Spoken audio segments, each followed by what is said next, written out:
hobotnica, vrstan lovac, mijenja boje, a evolucija joj je podarila i veliku inteligenciju. Ova pametna i iznimno zanimljiva životinja pripada glavonošcima zajedno sa sipama i lidnjama.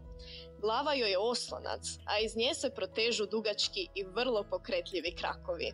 Na svakom su kraku 2 niza pipaka, pomoću kojih čvrsto prima sve što se uhvati. Omiljena hrana hobotnici su rakovi i školjkaši, ali ponekad jede i ribu.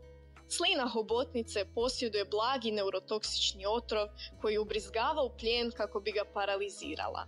Ukopane školjkaše i ostale životinje otkriva ispuhivanjem laza vode iz svojeg sifona. Osim aktivna lova, često čeka u zasjedi i skače na neopreznog prolaznika. Tada je izvrsno kamuflirana i bojom prilagođena okolišu.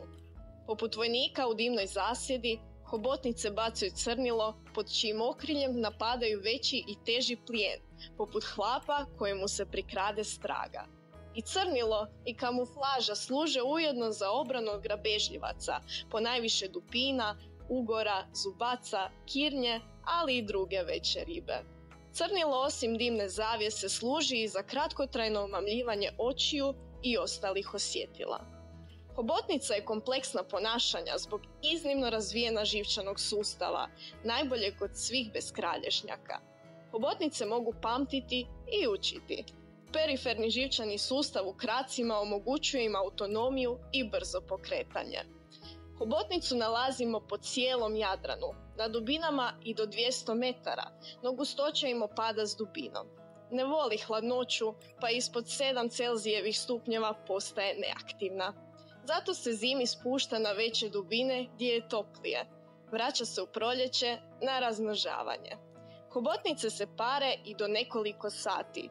Ženka potom traži prikladnu rupu za skrovište i tjedan dana nakon oplodnje na strop prilijepi jaja. Čuva ih 4 do 5 tjedana. Čisti, ubrzano diše, da im cirkulira svježa voda, a pritom se ne hrani. Živi samo da bi vidjela izlazak potomstva iz jaja, a onda uglavnom ugiba od iznemoglosti. Nova generacija nastavlja s održavanjem vrste ove predivne i pametne hobotnice.